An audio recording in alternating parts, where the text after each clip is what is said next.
Welcome everyone to this week's episode of Sports Mecca. My name is Jacob Boughter. I'm here today with Zach Patton, and we're here today to talk to you guys about some college football because this is SEC country. That's what we do, and there's no better place for us to start than right here on Rocky Top, where the Alabama Crimson Tide did beat the Tennessee Volunteers 58-21. But we're going to start with local good news. The Vols are the third team this year to score 20 points on Alabama, and the second team to score three or more touchdowns on the Crimson Tide. That's all the good news we have today. Zach, there's a lot of bad news. Yes, there's a lot of bad news. Even though we scored a little over 20 points over the Crimson Tide, the 58 points scored by Alabama is the most points ever scored against Tennessee in the series history. And also, the Vols were outscored 28-0 at the end of the first quarter and 217 offensive yards compared to our Tennessee 6. If you're playing Alabama, you can. There's no way to come back when you score 6 offensive yards in the first quarter when Alabama scores 217. And a big reason for that right there, we just saw Jarrett Garantano fumbles on Tennessee's first offensive drive. There right there, Garantano hits Juwan Jennings over the middle. Jennings had a good day, 6 catches for 102 yards, the first 100-yard receiver against Alabama this season. But Bama's defense was too much, a lot of big stops around the day. And check out this beautiful throw from Tua Tagovailoa to Jalen Waddle for his touchdown on the day. Just a great day for Tagovailoa. He had 4 touchdowns, 300 yards, no interceptions. Right there is Tyler Bird scores a touchdown from Keller Christ. Christ had to enter the game after Garantano was hit on a throw. He did not return, but is expected to be back for next week's game against South Carolina. Now, looking forward, do you think Garantano or do you think Keller Christ will get the start in South Carolina? Right here as we see Kyle Phillips return an interception for a touchdown. I do think it'll be Garantano, though, Zach. I think Garantano has showed a lot this season, a lot of adversity. He is, I believe, the more experienced leader on the team despite being younger than Christ is. And as we saw against Auburn, when Garantano can get the ball in space, he can make a lot of good things happen. His running ability unlocks a whole new dimension for this Tennessee offense. And because of that, I expect Garantano to start next week, even if Christ is ready to go too. Keller Christ had an awesome game against Alabama, but I do think Jared Garantano will get the start against South Carolina. He earned it against Auburn. He had a heck of a game against Auburn, and it's tough to play in a team like Alabama. I mean, it's just so intimidating. And Keller Christ came in to relieve, and I hate to say it, Tennessee didn't have a chance against Alabama, so Keller Christ didn't have any pressure really in the game to do much anything, and I think Garantano will get the start in South Carolina, and he could lead us to a win. But such is life in the SEC this year. Right now it's Alabama and everyone else. Alabama just looks incredible every single week. They haven't had a single close game. Tua has still not played in a fourth quarter all season because they're up every time. They're up by so much entering every fourth quarter that Tua never needs to play.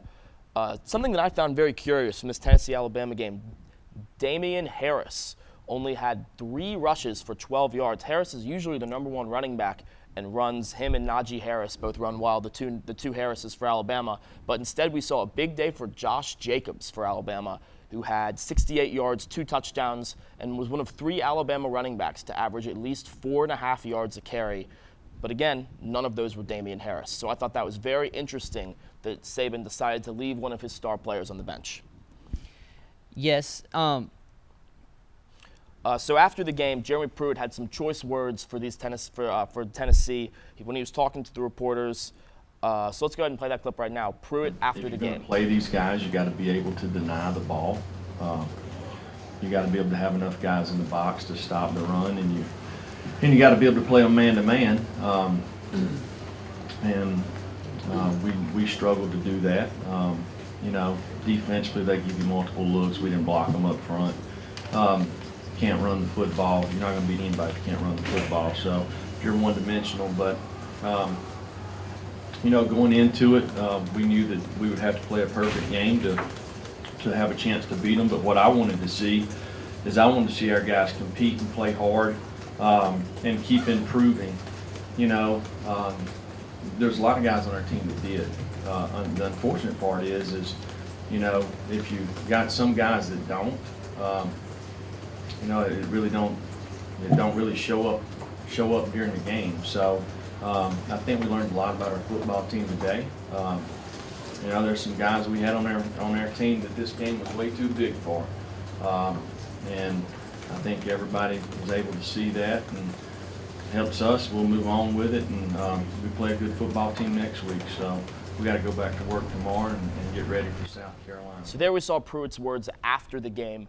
But during the game, he also had some very interesting words that he told the team during halftime. Zach, what did you see there? He told his team that he promises that he would recruit 25 other guys to play the right game that he wants to play. And I enjoy seeing this fight and compassion out of Coach Pruitt. He wants to win. He wants to beat Alabama, and he'll do whatever it takes to do that. And if that requires him recruiting 25 new guys to do it, that's what he'll do. And I like to see that fight out of Coach Pruitt. For sure. This game this past weekend gives Alabama a 12-game winning streak over the Vols. Vols will have their chance next year in the next third Saturday of October. But let's go ahead and look ahead to the fourth Saturday of October, where Tennessee will play South Carolina. The Gamecocks are coming off of a bye, but before that, they had a close game where they narrowly lost to number 16 Texas A&M. Zach, what do you think is going to happen? Tennessee, South Carolina? Who you got? I'm going to take Tennessee. I think Tennessee has a good chance of beating the Gamecocks. I mean, I honestly think if we were playing South Carolina right after Clemson, we would definitely get that win over South Carolina. But it's definitely tough to play a team like Alabama coming off a huge win over a team like Auburn. But I still think Tennessee is going to get it together. Garantano is going to come in and have another exceptional game. I think he's going to get back to where he was playing, the caliber he's playing at Auburn. Look, I think this is going to be a really tough game for the Vols. We all know how Will Muschamp has never lost to Tennessee in all their games against each other. I do think it'll be really tough for Tennessee to break that streak and get a win versus Muschamp. I do think it's possible, though. Another good day to Garantano, like you said, like the one against Auburn, would be really beneficial for the Vols. That would really go a long way as to getting that win. Right now, entering the week, the Vols are projected. They're currently the Vegas underdogs. South Carolina is favored by 7.5. So we'll see what happens then. But we'll be back in a second for the next segment of Sports Mecca.